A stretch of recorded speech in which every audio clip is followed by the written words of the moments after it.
تبارك الذي نزل الفرقان على عبده ليكون للعالمين نذيرا۔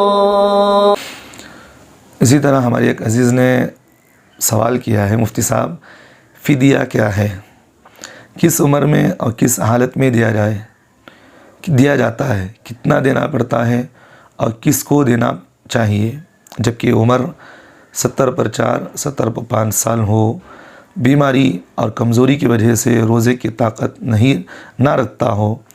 نہ رکھتی ہو تو کیا فدیہ دے سکتے ہیں؟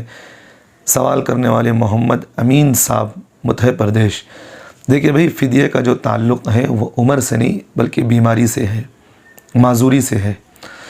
جیسے مثال کے طور پر یہ ایک آدمی ہے جس کی عمر چاہے وہ 70 سال 80 سال 90 سال 100 سال یا 100 سال سے اوپر ہو، اگر وہ طاقتور ہے تو اس کے لیے روزہ رکھنا ضروری ہے، فرض ہے اس کے لیے روزہ رکھنا۔ اگر معذور ہے یعنی وہ بیماری اور یا معذوری اتنی سخت ہے کہ آگے چل کر بھی وہ معذوری بیماری ختم ہونے کی امید نہیں ہے، وہ ہمیشہ ایسے ہی رہے گا، تو وہاں اس کے لیے حکم یہ ہے کہ ابھی وہ ایک روزے کے بدلے ایک صدقہ فطر کے مقدار وہ مال دے دیا کرے۔ جیسا کہ مثال کے طور پر میں اس بات کو یہ مثال سے سمجھا دیتا ہوں، ایک آدمی ہے جس کو زندگی بھر کینسر آ گئی، اب وہ ناشتے میں، دوپہر میں، شام میں ہمیشہ گولیاں کھا رہا ہے۔ اب اس کو اس بات کی امید ہے، اس بات کی بھئی زندگی بھر مجھے کھانا بھی ہے، ڈاکٹر نے کہا کہ پوری زندگی تجھے کھاتے ہی رہنا ہے۔ اب یہ آدمی صحت یاب ہونے کی امید ہی نہیں ہے، تو یہ آدمی معذور ہے، بیمار ہو گیا ہے۔ اب یہاں اس کے لیے ضروری یہی ہے کہ بھئی ایک روزے کے بدلے ایک صدقہ فطر دے دیا کرے، تو روزے کا فدیہ یہ ہے۔